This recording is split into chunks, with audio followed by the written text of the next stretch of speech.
May sabi na nga ang House Kongreso at ito po'y tinanggap namin at bibigay namin ang SALN ni VP Sara. Kami po ay may sabi na rin na binibigay sa House tungkol po sa SALN na yan. Yes, sir. SALN ng isa sa mga empleyado ng Congress, ngunit ayaw po tanggapin ng Congress ang sabina na aming ipinapadala, ayaw tanggapin ng security. At ito, public notice lang po. Susunod na gawin po sa amin to ng Kongreso, I will cite the Secretary General in contempt.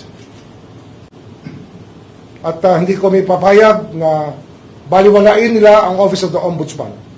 At ang sabinang yon ay nauukol kay Safronio Gabunada, isa sa mga House employees. Ang rango niya yata ay Deputy Secretary General.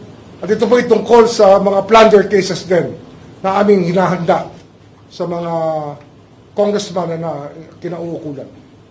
Flood control related. Flood control related. At tataka kayo, hanggang ngayon, wala pa rin ang mga SALN ng Kongreso. At ito, fair warning na naman sa Secretary General na hindi po kami papayag. At sa linggong ito, pag hindi namin nakuha yung mga SALN na una namin hiningi, ay sususpindihin ko po siya mula sa posisyon.